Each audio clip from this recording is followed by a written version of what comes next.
Welcome, everyone. We're excited you're here with us. We're going to be talking today about why am I stuck?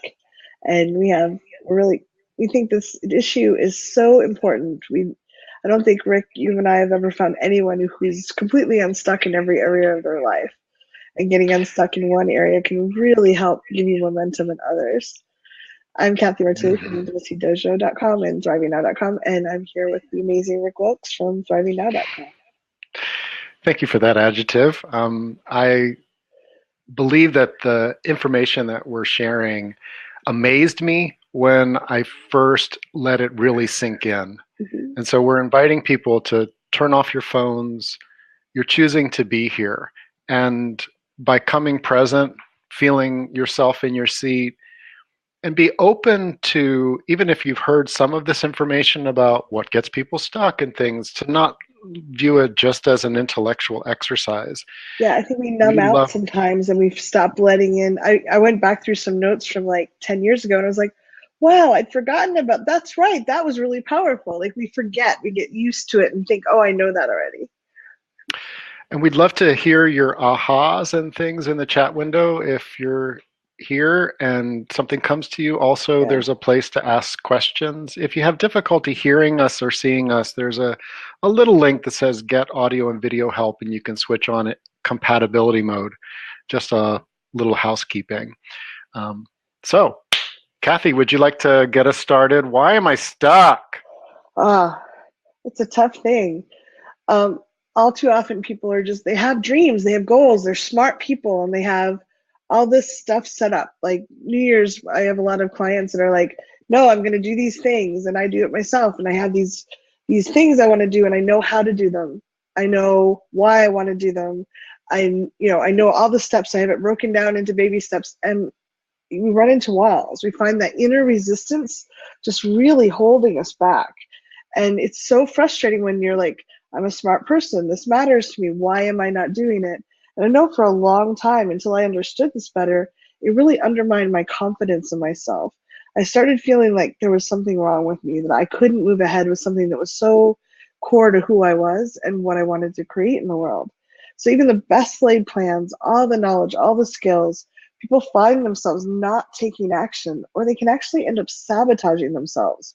So if someone's decided for New Year's, I'm going to eat better, and as they're planning it, they're eating a McDonald's cheeseburger. Like there's like that sabotage, what am I doing that's getting in my way? And so we're going to be talking about why this is stuck, what they can do, and some things to move forward.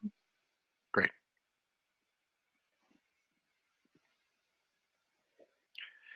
So, first of all, it's not a lack of willpower. A lot of people think that. It would be like saying, oh, it's a lack of horsepower when your car has, well, to give you an idea, there was a jet plane and it was trying to taxi, and they were revving the engines up and it wasn't going anywhere. So much horsepower started getting behind going forward, but it wasn't going anywhere. Do you know why it wasn't going anywhere? Because there were two rubber chocks in front of the wheels. No. Yeah, that's bad. That's how it feels. Yeah, and it feels like, what do and you start vibrating and you start getting all, most of us were taught to muscle through, to feel the resistance and push it, grit our teeth and push it. If you've ever seen a car driving with its emergency brake on, it is such an unpretty sight. And it's sort of scary if you have enough oomph. And this is something I want to be clear about. We tend to attract clients who have a lot of emotional oomph, like jet engines have a lot of oomph. And one of the things that we see is that you learn how to back off and back off and back off rather than push through. So if your pattern is that you can't push through anymore, great, welcome. The just get her done attitude is not what we're about here. It works occasionally. That's the problem. It sometimes works. It works just often enough that we if I just push through harder, and then we rev the engine so hard it hurts. It's not good for us. Absolutely. Any other points you want to make on that slide? Well, Well, I think like one thing I've noticed when I really push that hard, I might succeed for a little while, but it boomerangs back and I'll end up further back sometimes, or I just give up in exhaustion and I start deciding that that thing was never destined for me. And I Hmm. love that, just looking at the people that are here, we have someone from Sweden, some from Wales, all over the country, in the US too. Like, this is not a problem that's isolated to one group of people. It's people all over the world that end up with this kind of a problem. So, there's a question, should we give up? And I think that the boomerang aspect of it, just to like yo-yo dieting, that's what Mm-hmm. we're talking about. Starting a business, building it up, and then having it go away, and building up a business, and then having it go away. Have Yeah. relationships that get to a certain place, and then And then you you are don't show running up. from it, or they run Yeah. from you. These types of things are the kind of boomerang we're talking about. And Yeah. that question of should I give up? I believe in the intelligence of ourselves. It At some point the jet engines needed to be revved down, and somebody needed to look at the situation with fresh eyes. Yeah. But that's not the same as giving up on taking off and getting to your destination. Yeah. It can be something that is in the environment, in your emotional world, that is acting like chocks on the airplane wheels. And there is an issue of approach. I mean, more horsepower doesn't necessarily get you there. And yet, Mm-hmm. that's, as Kathy had mentioned, that's what we're told. Yeah.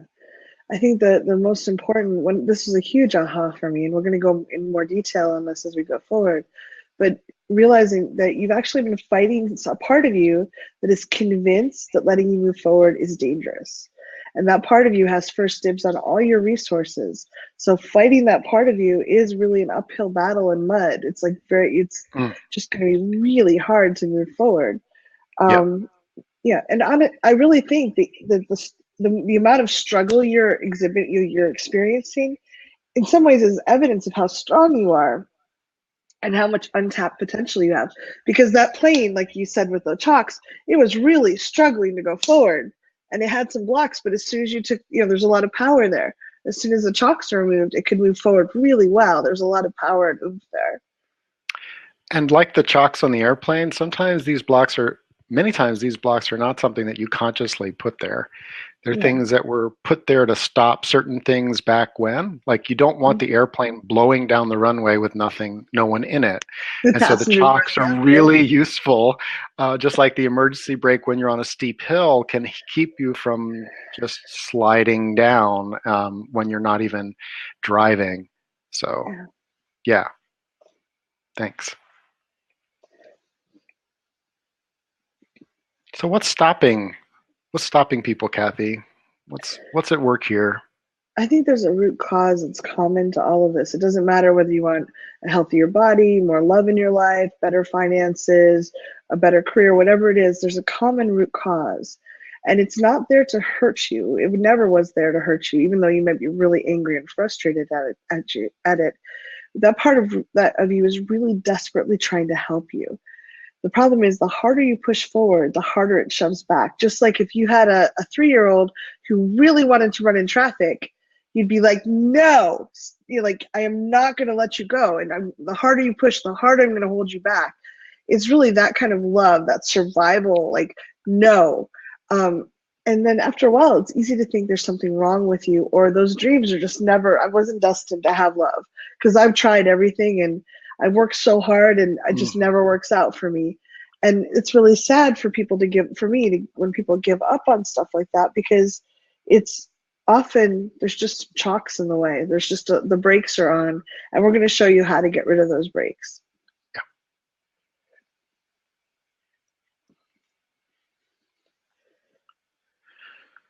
So we'd like to introduce you to the primitive brain. For those of you that have been with us, you may have heard us talk about this part of us in the past. We invite you to look at this fresh in your life. This is a new day. And when I look at my life through the eyes of, is there a part of me that is so focused on survival in a loving and insistent way that it might be interfering and keeping me stuck? That that always seems to apply in some way in my life. And so let's look at it fresh. The primitive brain has several names. Some people call it the monkey mind, lizard brain, survival brain. Kathy, you want to walk us through this a little bit more? The way we define the primitive brain, it's composed of the oldest part of our brains. So you can go from the reptile part of our brain, the brain stem, which is really integrated into our body in many ways with nerve endings, up into what we call the monkey mind, not the cognitive part of our brain. We'll show you a picture in just a minute. We call it the primitive brain because it's so old and it's very instinctual. It's not the smartest part of our brain, but it's incredibly powerful. And it can control us. And I know, Rick, you don't like this analogy, but if you put your hand on a hot stove, your primitive brain is not your brain is not going to go, huh, this is kind of hot, I should move my hand. At that point, you've already got third-degree burns. Your primitive brain reacts. And we can fight the primitive brain. So if it was really, really important for you to keep your hand on that hot stove, if someone was threatening someone you love and you have to keep your hand on the hot stove, you could use willpower and force yourself to do it for a certain amount of time. But it would take incredible amount of effort to fight that primitive brain that's trying to keep you safe, trying to react to danger, and immediately, before your cognitive brain gets involved at all, just take you out of the danger situation. And we have a picture of the areas of that for visual people. You can see that the new brain, the more involved brain up here on the top. It's a cognitive brain, and there's a lot of different parts in there. And in the older brain, the hippocampus, the amygdala, the reticular activating system. For me, I think it's great to know those things, but it's not really important for what we need to do. We're just letting you know that this older survival part of your brain that evolved over hundreds of thousands of years is there, and it's very powerful. And normally it talks to the new brain, and there's some communication, and we'll go in there. And there's certain situations when it gets frozen where that old brain just holds on to stuff, and it's left with whatever resources it has. I'd like to also say that in our model of the primitive brain, it extends throughout your body. As Kathy said, there's a reflex arc from your fingertips through your spine that gets it to, if you touch something really hot or really sharp, it actually reacts before what's in your cranium has a chance to even know that something has happened. Yeah. In the same way that our heart perceives threats. You know, that hair that rises up the back of your neck when there's something that's not quite right in the environment. Those are all part of what I would call the primitive brain. Mm-hmm. And just like there's a higher intelligence in the heart, there's also the very quick, your heart starts racing to get you out of there before you've even perceived it with your eyes something necessarily, or the hearing or the smell hits you, and your whole being is picking up on that as well. So when we think of the brain, let's not just think about the cranium and these structures. Feel for your whole being being involved in this process. Yeah, definitely. So our primitive brain powers, it, like we said before, it has first dibs on our resources. So if we see a snake, we're not going to sit there and go, oh, that is a snake-like shape, and snakes are sometimes slithering. Yeah. We don't sit there and look at it. We react. We jump and scream. Well, I jump and scream and run away.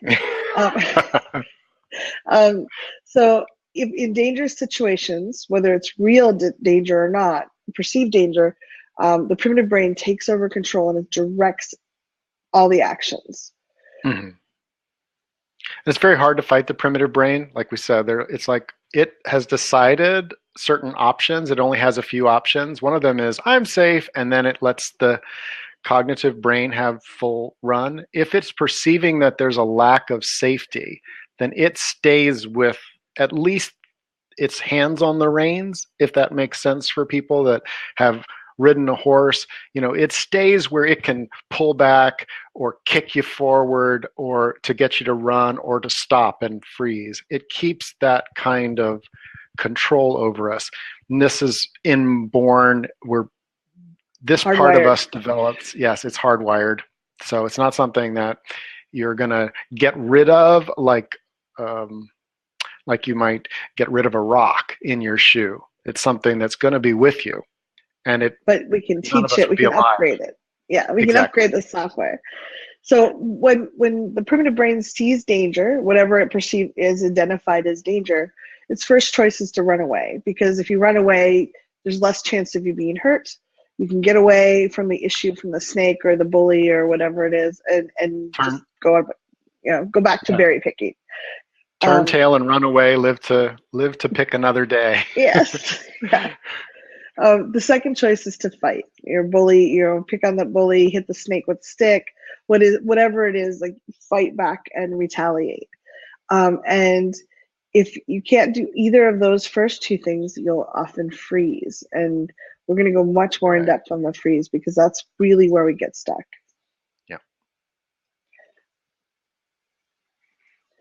Gonna, Go ahead, Kathy. okay. So why we can't move forward? Where our brains and our beliefs are profoundly influenced by what happened to us before the age of 5. They say that 80% of the belief systems are set by the time we're 5. Now that was one of the studies they did before they understood about brain plasticity. The good thing is we can change those beliefs, but if we don't do anything to change them, well, by the time we were 5, our personality was pretty much set. So before we're out in the world, we're like 3, 4, 5, 2, whatever, going around the world going, I don't really understand a lot. I don't have a lot of experience. And my brain is deciding what's dangerous and what's not, partly based on the reactions of people around me, partly based on my own experience. And then we're stuck for the rest of our lives running based on these decisions that a small child made. And one of the things we're going to talk about, things that are overwhelming to a 1, 2, 3, 4, 5-year-old kid. A lot of things are overwhelming. If you ask a 5-year-old to get in the car, drive to the grocery store, and buy groceries, they're going to be like, okay.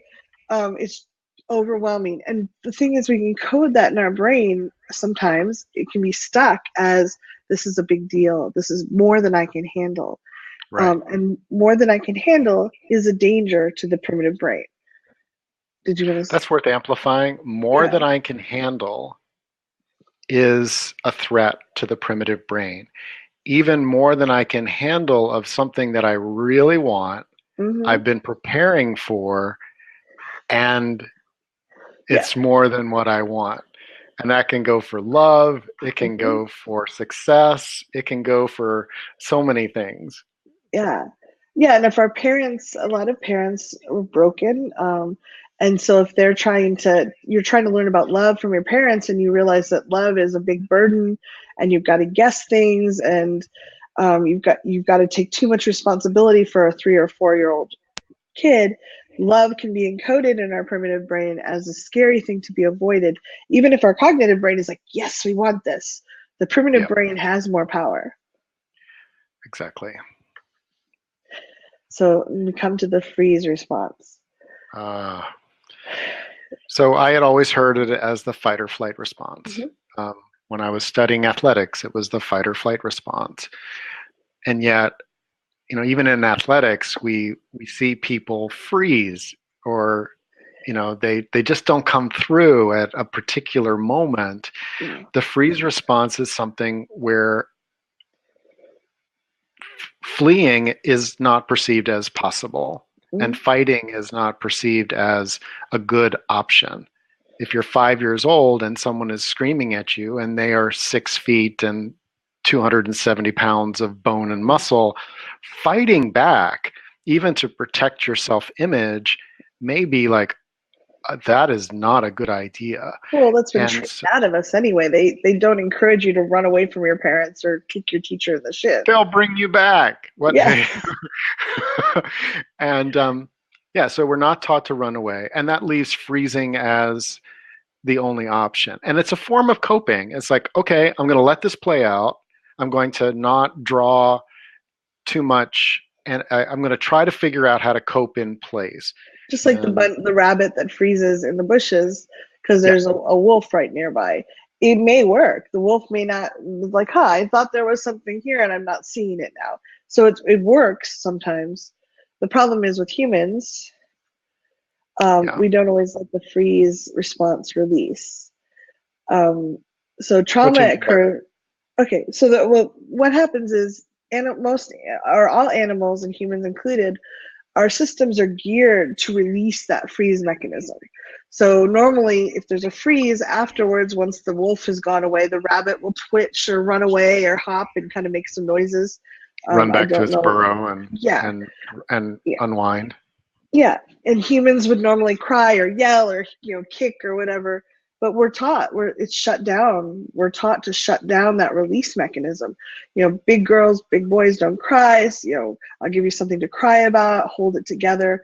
So that freeze mechanism is never released, and then gets like whatever information that came to you is frozen in the primitive brain. The Right. primitive brain is still in that freeze response, and it hasn't released it enough to move forward. Um, yeah, and so we're going back just to make sure we all understand the definition of trauma. That occurs when either one big thing or one or several smaller things, whatever it is, it occurs to us as being beyond our perceived resources and skill level. David Segal talks about this a lot in the uh, Ruth Basinski's trauma series. Is really good, but he's talking it doesn't have to be a car accident. It doesn't have to be like, and this is one of the things that leaves people stuck, because to our brains, it's like, that wasn't a big deal. I was just really overwhelmed. Well, Mm-hmm. we also don't remember that as a little kid or in that moment, we might not have had a lot of resources. We might have just been, oh my God, I'm just maxed.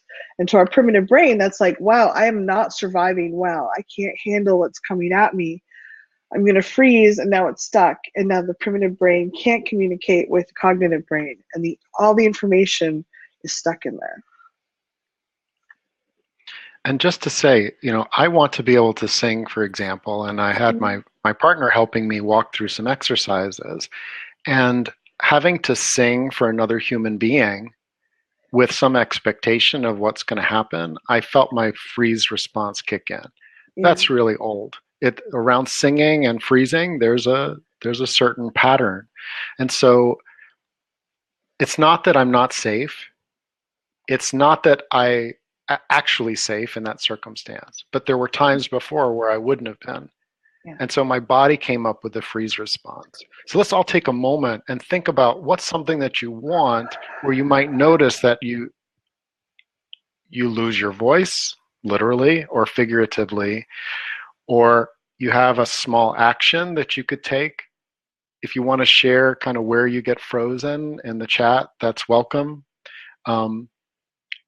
And certainly a huge trauma can actually freeze our neurons in our brain, where we don't remember what happened, in the same way that there are prehistoric things that happened that were under ice or under, concretized lava, that until they're revealed again, we may not even see them. So thank you, Kay, for sharing that aspect of it. Kathy? I think you're muted, perhaps. I just toggled your mic back on.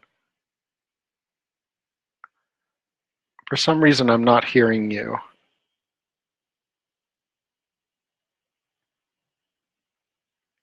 So we're just going to take a moment, and while Kathy figures out something on the microphone side, hopefully, yeah, I'm not, I'm not seeing her mic signal, but it's not muted.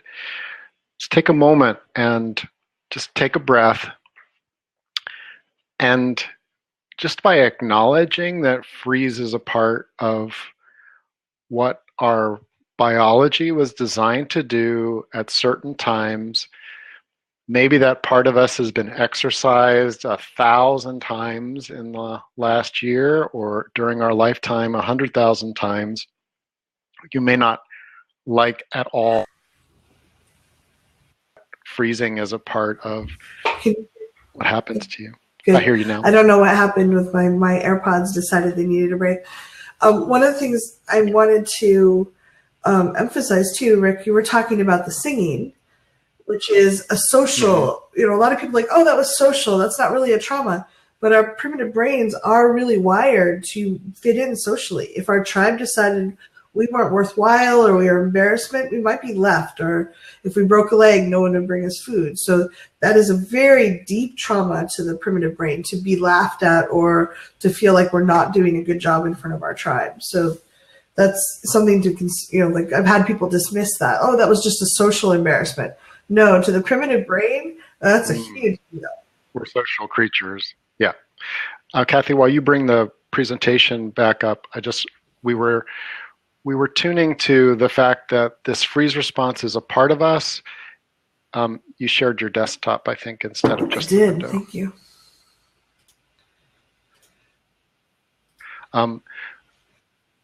People hate freezing later.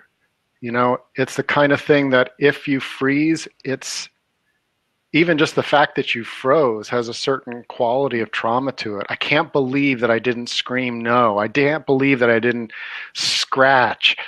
Can't believe that I didn't tell my boss he was an asshole. When he was really being an asshole. I can't believe I didn't step in when those guys were bullying and stop it from happening. I can't believe those words. I can't believe I didn't. I want us to acknowledge that our primitive brain in that moment made a decision, and it wasn't going to free you up to do that.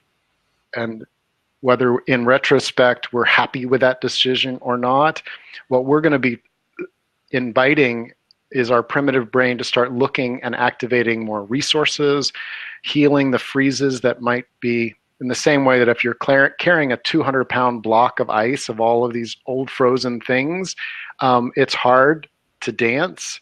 We're going to show you some ways that your primitive brain can start unfreezing that.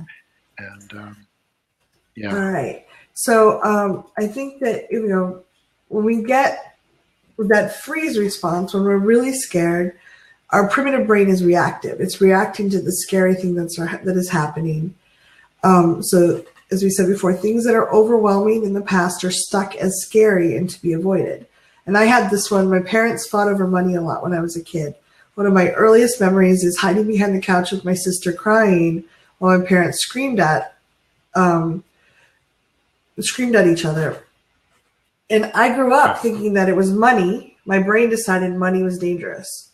And even when I went through grad school, all of a sudden I was earning 5 times more than I'd ever earned in my life. And it was like, it went through my hand. Like I couldn't keep money. Like it was the strangest thing. If I was really good and I kind of forced myself to put some in the bank, I'd get flat tires. My car would have to be worked on. My AC broke. It was just like, I was like, what's happening? How is it possible to ever store money? And I went through the process we're going to talk about, and all of a sudden it just became super easy. And it was amazing the difference when my primitive brain wasn't fighting that. Whatever it is that's blocking you might well be stored in your primitive brain as dangerous. Do you want to? Go ahead. Okay. What your brain, like just like if it was a room full of snakes, your primitive brain might have decided having money in the bank or having money in your home or in your wallet is the same as having a wallet full of snakes. So it's doing everything it can to get rid of the snakes. It's like, come on, why do you keep getting more snakes? Why do you keep doing this? Yeah. It's probably very confused. And just to say, if you're thinking because you don't have that issue around money, well, why would anyone be like that? Good, because that means that your cognitive brain has an attitude toward that particular situation, which is free of trauma. For those of us that might have had that, we can remember what it was like to try to move forward with the brakes locked or a drain open. If you've tried to fill a bathtub with the drain open, your primitive brain can act as a drain for your energy, for your enthusiasm, for any part of you. Yeah, and so it can weigh us down and it can drain us. It can be like, I'm so excited. I'm so tired. I'm just so exhausted. I'm so depressed. if you get excited and then get depressed right afterwards, you've got a drain, and the primitive brain knows how to do that. It's a form of setting the brakes on. Just another example, if you find yourself like, go ahead. Just when you decided to take better care of your health, like New Year's, a lot of people are like, I'm going to work out and eat better.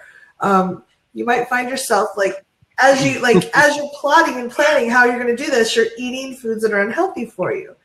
And there's those chalks in front of the airplane. It's like there's something stopping it. Your primitive brain is like, oh, being fit is bad. There might, and it doesn't have to be logical. We'll talk a little bit more about this. It may have decided that being fit isn't safe. I remember my mom, the first time someone whistled at me when I was 13, she thought it was for her, and then she realized it wasn't her, that they were whistling at me, and it was like, I could see the shock on her face, and she was probably just surprised, but my brain was like, don't make mom mad. Oh my God, this could be really scary. So there was a lot of fear around that, like I can't compete with her. Or it might be that it might bring sexual attention that, maybe you're not ready to deal with, or you don't even know what to do with around it. So there's different reasons you might have blocks there holding you back from that thing. That's right. So this is I love this. And this was really eye-opening for me because I'd worked with so many people with trauma, and I couldn't figure out why they would have weird associations with things that were dangerous. Like, just like things that were unrelated to the core trauma. Someone was yelling at them and they were upset, or something horrible happened, but they'd be like, oh, and I'm afraid I hear the ice cream truck and I'm like, really, I get all tense and scared. The thing is, the primitive brain just pulls in all the inputs that are happening in a given traumatic moment. It will be like, if I use the analogy, a kid's learning how to ride her bike. She's outside on there, she's going along, she's feeling good, and she trips over a crack and falls and hurts herself. The primitive brain is going to pull in everything that happened. It's going to pick, there was a crack there. I was riding really happy. I was feeling good about myself. There was someone mowing the yard. I could hear an ice cream truck in the background, maybe a dog barking. The primitive brain just absorbs all the signals because it's not smart enough to sort them out. And normally what would happen is, like, later after the trauma was over, the cognitive brain would go in and help kind of basically, throw that one away. Oh, we should watch out for cracks in the sidewalk. And maybe we should pay attention to what we're doing. But if it's frozen and the primitive brain doesn't ever get to talk to the cognitive brain, everything gets stored. So this person might be, as an adult, 35-year-old sitting in the home and hears the ice cream truck and gets really tense and picks a fight with her boyfriend or her girlfriend or whatever, or the neighbors mowing the yard and they suddenly feel like they can't move forward in whatever they're working on. It's not these associations, like Kathy said, sometimes they can make sense, but the volume gets turned up really high on them. And so, for example, someone who is riding a bike doesn't pay attention and goes down a set of stairs that they weren't expecting. It's good when you're riding the bike to be very sensitive to where you're going. But it could be that the volume gets turned up where they never get to relax and enjoy the bicycle again because that "we must pay attention" is screaming at them. It's hard to relax if that's the case. It can also be things where you might not even be aware of the association. Just to offer something, we've had clients where, like I had one, where a situation, a trauma happened after a really delicious steak dinner. And from that point forward, her body could not accept steak, red meat. It became an association that was actually in the biochemical gut level of, no, this will lead to something horrible because it did that one frozen time.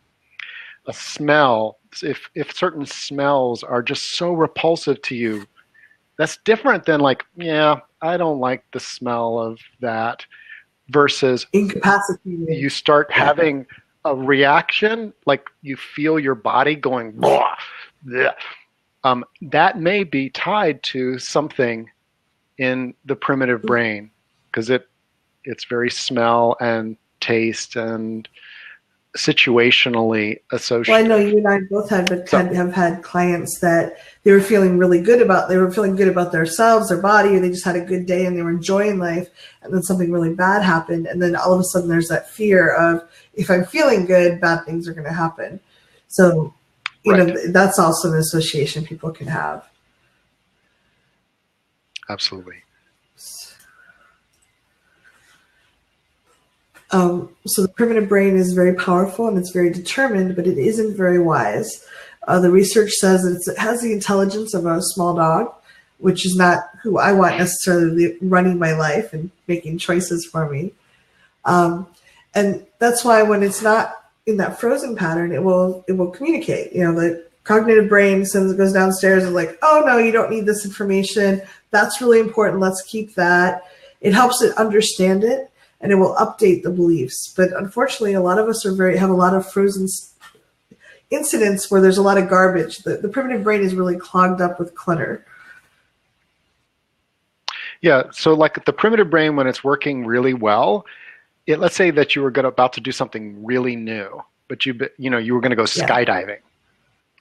Now, if you think about going skydiving without any training, you would expect your primitive brain to go, whoa. And the cognitive brain should be going, wait, no, bad idea.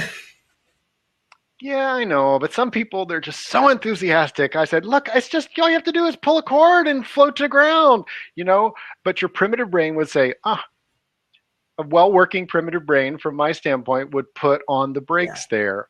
It would also be like looking around. So if I'm going for a hike and it's going to be really cold, it would be aware of like my fingers getting cold early on and might turn up the volume and say, hey, are we well enough protected here to do this safely?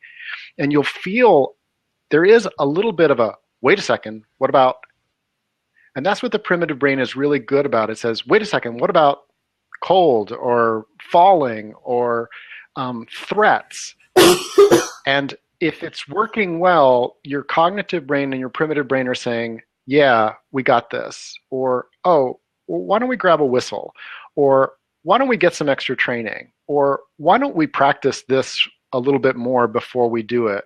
But it won't be filled with that kind of like fighting reflex that you get when the primitive brain is not convinced that this is a good idea. And when we get back to the social stuff too, like the social aspects, I think that's one place where this can get, if our primitive brain is clogged up and it's not communicating well, when we want to reach out and initiate connection, we might not be able to speak. Our primitive brain is like, reaching out has never gone well, so let's be like, I'm freezing. And just, I've done this. I've gotten like someone I have I'm fangirling over, and I'm like, you know, I have a PhD and I can't speak to them. It's like, it's so frustrating. What's up with that? Yeah, primitive brain. Yeah. Thank you very much. Thanks for protecting me from the nice people I want to talk to. But it really does. We've often learned, I mean, I didn't have a lot of social skills training when I was a child. We often just throw our kids out in the world and like, you should just go make friends. Bobby, why don't you have any friends? Go make friends. And it's like, I don't know how. You know, we don't teach them how to do these things. And then that's really overwhelming. And the primitive brain is like, scary, not good at this. We should not do this ever again. Just like, you know, skydiving. I'm not good at this. I should never do this again. But we are social creatures. We hope that you're feeling and hearing our lack of harsh judgment toward this part of us. There's a real deep respect that comes from a long period really engaging with people's primitive brain, observing and coaxing and reprogramming our own. We've been doing this for long enough that there's a deep respect for this dynamic. We see it working and helping kids make it through even horrible situations. And we see it as adults helping in so many ways for us to prepare our resilience to be able to live, laugh, and love with confidence. So if you really have been judgmental, allow yourself to say, maybe there's been more intelligence going on. Maybe that small dog that yaps a lot, things actually may be picking up something that I felt like I needed to pay attention to. Yeah, you definitely want the small dog to yap if there's a burglar in the house or there's a fire. Could you talk about how the cognitive brain is reprogrammed and works with the primitive brain? Yeah, and I could go into the hippocampus and the amygdala and like all the different parts of the primitive brain. But basically what happens is, if you imagine on a very simplistic but visual level, imagine that there's this cognitive person up top. It goes downstairs to the basement, and he's like, okay, you got this information. I see that you've linked money equals danger, because every time parents talk about money, there's lots of screaming and fighting. I'm going to upgrade that. I'm just going to re-encode that and reprogram that slightly. Lack of skills around money can equal danger. A lack of communication skills might be dangerous, but money itself is really cool, and we'd like more of that. And for the belief around being fit, it might be, being fit equals jealousy and danger. Oh, you got that coded? Like, I get where you got that from, but hey, no, we're just mom was kind of insecure, and I can be fit and loved, or I couldn't handle sexual advances as a 13-year-old, but I can probably do it now, or I can learn the skills to handle it. And it was like Bobby going out to make friends. It's like, making friends is impossible. I'm not good at it. Oh, let me re-encode that. The cognitive brain would say, it's actually just some skill sets we could learn. And maybe we're a little shyer or more awkward than some people, but it's possible for us to learn these skills. And it's not actually the reaching out that's scary. It's the lack of skills and practice that I have. Just like parachuting, or you're talking about, if you don't know what you're doing, it's going to be really scary. And if you've done it 20 times, it's really easy. Great. So if we're thinking of the lines, the communication between the cognitive brain and the primitive brain being frozen, that communication, the cognitive brain can't go down to the basement, can't help upgrade that. So and there are definitely methods and therapies, even just a warm person's heart as we share a story. We know that the brain goes, every time we share something, there's a period of neuroplasticity, which is a fancy way of saying that which was hard and frozen and concretized has some malleability, a little bit or a lot. Mm-hmm. And that in the right space, just sharing that can be deeply healing for a frozen trauma. Sometimes that's enough. And for other people like me, my frozen traumas weren't just here. They were everywhere in my body. They were tied into my sexuality and my genitals. They were tied into my knees. Even my ankles had frozen energy around taking steps forward. I had certain amounts of other feelings that had been frozen in other parts of me as well. And so just talking about it, for me, wasn't enough. Yeah. Sometimes, like, if things are close to being, like, if they're only a little frozen, repeated exposures will help. Like, if you keep trying, you can break through that. But really what we've found, and Rick and I have both done, decades of work on this stuff. We use there's several somatic therapies, but we found one that we like the most, to relink to break the freeze response, so there's really clear communication, and actually to specifically invite the communication between the cognitive brain and the frozen parts and the primitive brain. That's worth amplifying. What we're talking about is offering a body somatic, in your body, invitation to this natural process. You're tapping on, you're inviting the body to do this healthy thing, and that's one way to look at it. Yeah. So for those of you who aren't familiar with it, there's millions of people have successfully used it and had really great responses, but it's still not as well known as a lot of like talk therapy might be, for example, in meditation. It's much faster and less painful and far more effective than talk therapy and any other technique Rick or I have tried. It's using emotional and energetic technology that was discovered 5,000 years ago in China. What we're doing is we're gently tapping on specific acupuncture points that are on different meridians. So they've found one for each meridian line that will allow you to, you can reach them easily and tap on those while you're cognitively tuning into what the feelings and beliefs are, so that it will trigger the primitive brain and the cognitive brain to talk and upgrade really quickly. and it reprograms that, just like we said with the dollars equal danger, and the cognitive brain goes in and reprograms it. It lets it reprogram really quickly and say, no, it's skills actually. Let's learn some skills, and then money is not dangerous at all. It's actually really amazing. Let's have more of it. And Rick and I have been doing this for, I guess you've been doing it for 12 years, 14 years? No, longer than that now. Oh. I'm not sure. And if you lost your videos, you can try the Get Video Audio Help link and try compatibility mode or try refreshing. Yeah, sometimes that helps. You. All right. Do you want to... So one of the things that again, in that healthy primitive brain, it's like having a bodyguard with you, or a dear friend who is your co-pilot. You know, I flew for a while on my own, and I always loved having a skilled co-pilot, even if they weren't a pilot themselves, but someone who knew enough to look out for certain things. It was always really nice. It allowed me to feel like it was a co-creation. And we are always co-creating between our cognitive brain and our primitive brain. And so the part of you that has access to your adrenal system, to your muscles, it actually can activate you to do extraordinary acts of lifting and saving and running, and that if you get that part of you on your side, that it can make a big difference. So that's the turbocharged aspect of your energy when you have your primitive brain congruent with your action. Well, I know that like you and Carol have done, and a number of people have talked about being authentically like 100% aligned in wanting something. And I have never found anything besides tapping that can really get my body, my primitive brain, my cognitive brain, my gut, my heart, like, yes, I want this thing, to give me that kind of clarity. And, you know, the primitive part of our brain is the part of our brain that lets us lift a car. Like a mother will run out, you know, 100-pound mother will go out and lift a car off her child. That's amazingly powerful. I want that kind of help when I'm trying to go out there and write a new book or reach new people or meet someone new. I want myself to be all aligned, because it's when we're not fully aligned that we come off a little bit. People can tell there's something off, and it can appear a little creepy or a little bit awkward.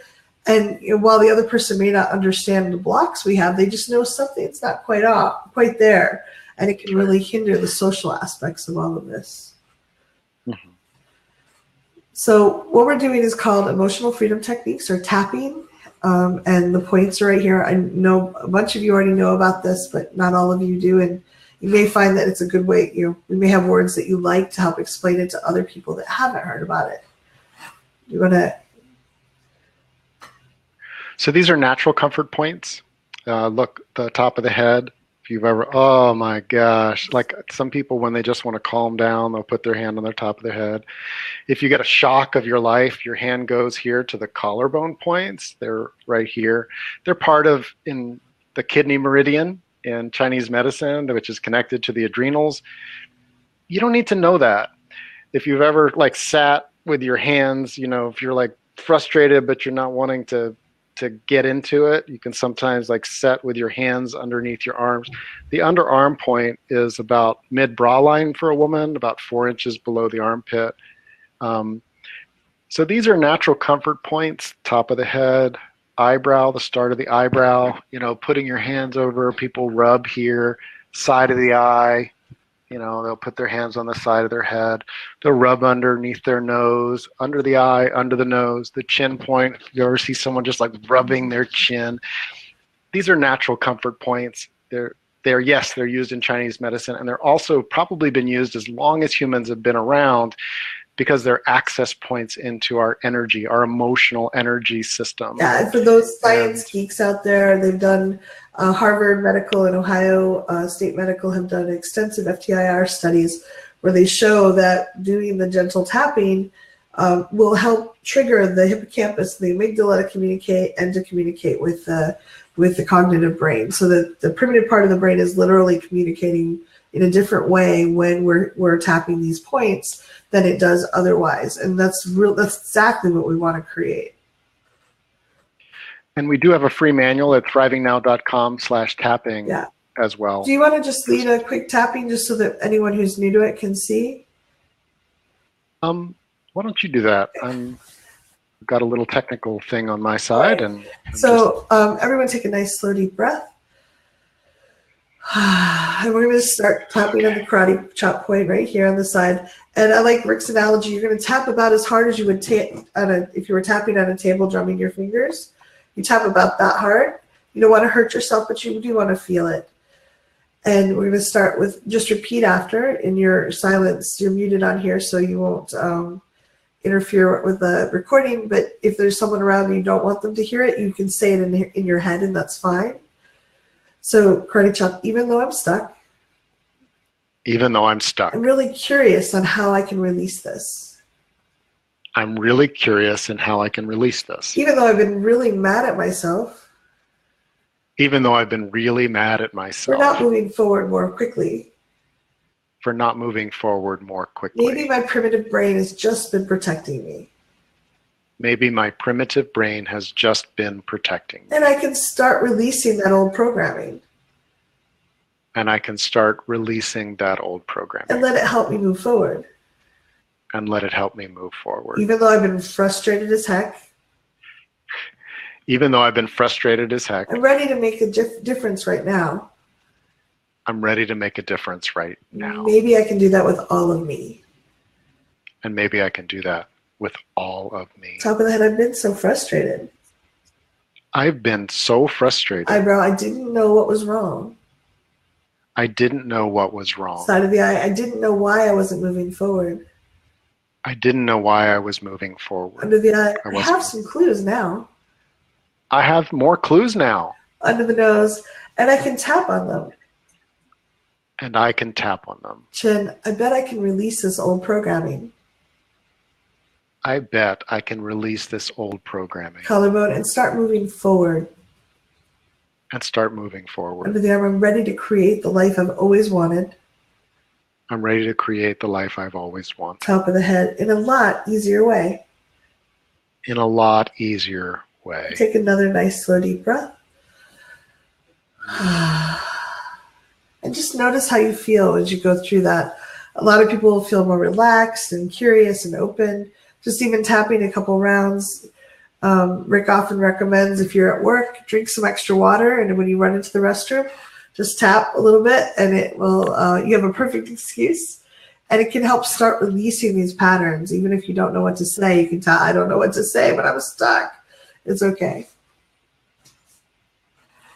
So, you have anything you want to add there? No, that sounds great.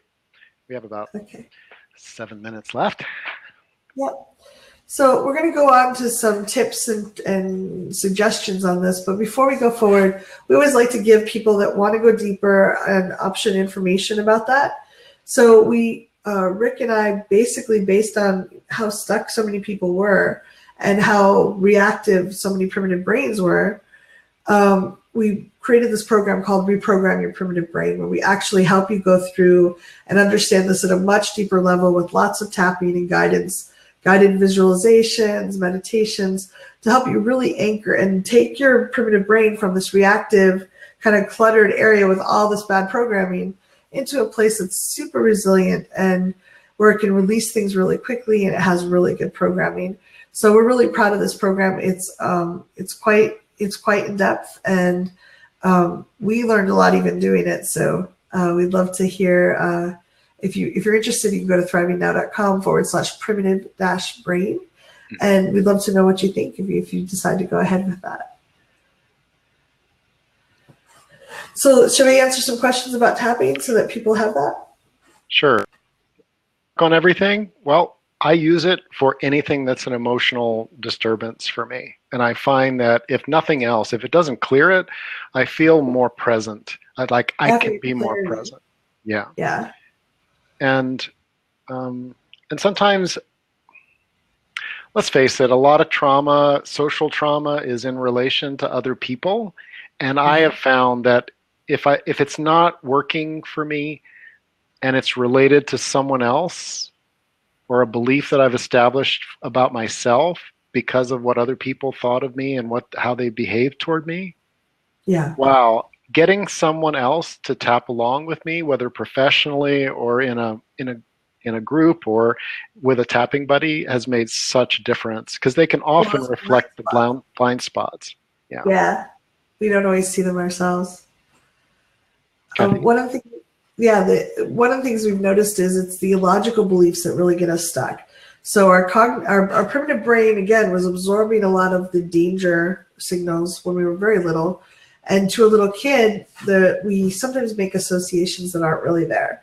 So if we were eating chocolate and mom came through the door and was grumpy, we don't have the experience to say, "Oh, she's mad. I was eating chocolate. Eating chocolate is bad." It might be that she just had a bad day. But little kids don't have the ability, the experience to distinguish that. So, whenever someone says, "This doesn't make any sense," Rick and I both lean forward and go, "Tell us." Okay. Because that's often, you can't think your way out of an illogical belief. Yeah. And tapping is a great way to clear that out.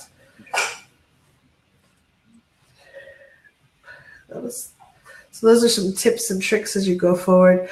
Rick has a program on pain relief with tapping too, because a lot of pain is emotionally based. So whatever you're noticing, it's worth trying it on. It's painless and quite easy once you get used to it a little bit. And we do have the tapping guide at thrivingnow.com/tapping. Great. Is this the last? That's the left side. Great. So one of our participants here today, Lydia, shared a situation where she wants to do something, but when she does it, people love her, and that terrifies her. And we can look at that and say, well, that's so illogical. Yeah. And here's the thing you can ask, well, what about it might make sense? So for example, what comes with people loving you? Maybe it's obligation. If they love me, then I have to do whatever they ask or whatever they tell me, or I'm bound to them in a way that is unhealthy for me. So we come to understand that with all the deep investigations that we've done into primitive brain kind of freezes, there's been an intelligence. Yes, it may be the intelligence of a 3-year-old or a small dog, but what if there's an intelligence behind this? And if that's what is alive, then what happens is, if you approach it as a friend, as someone who's saying, hey, well, what might have made sense back then when you made this decision? Or what comes with love? What comes with success? What comes with sex? What comes with you being out there and sharing your poem or your voice and song? What does your primitive brain think is going to come along with that? And it could be that the first reaction is, well, someone may laugh at me. If that's going to cause you to collapse, okay. Thank you, primitive brain, for stopping you from collapsing. But tapping can be used to strengthen your resiliency. So if someone laughs, maybe it's because you're funny. Maybe they laugh because, that hits their funny bone. And maybe they're a bully that has gotten used to laughing at people, and when you don't respond to that way, they might realize that, maybe that pattern in them isn't healthy either. Yeah. No, that's really important. I think that we realize, like, I know when I'm really timid, sometimes bullies will be they'll put me down more, versus if I'm kind of like, I'm going to walk away, or I'm not reacting, they stop because they're not getting what they want out of the power dynamic. So just having the ability to, like, comfort yourself and get out of the freeze of, oh my God, someone's criticizing me. The more we do this, resiliency is not like never having reactions. Resiliency is your turnaround time. How quickly are you stepping out of that? And that's, I think, so powerful and so beautiful that we can do that. Kathy and I are available at support@thrivingnow.com. And if there's some way that you're stuck, we would like to hear from you. We're sensing that this year is has a lot of potential for folks. People are tired of being stuck. Their artistry wants to come forward. They want to express themselves. They want to make a difference in the world. They want to be intimate with themselves and their own body image, and they want to be able to co-create exceptionally beautiful experiences with others as well. The primitive brain is involved in every single one of those dances. If you'd like to share it with us, it will infuse our work over the coming months as well. Yeah. And we have a call tomorrow on body image and building better body confidence. So if that's something that you've ever been curious about, we'd love to have you there. We'll weave a lot of this, like how the primitive brain may be blocking you from having the confidence and the body acceptance that you might like to have. Right, and if you're watching a replay of this, we'll have the link. I'm going to go ahead and paste the link for that over in our chat window live, and also we'll be putting pointers to that. Body image is something that is so both social and primal, and we're excited to be engaging around that tomorrow. Thank you for your questions. They helped inform our work today. Kathy, anything else you want to add right now? I hope that you can use this to make 2018 the most fulfilling, amazing, warm, and loving year yet, because we all deserve to have that. So thank you all for being here. Bye. Bye. Link to the program.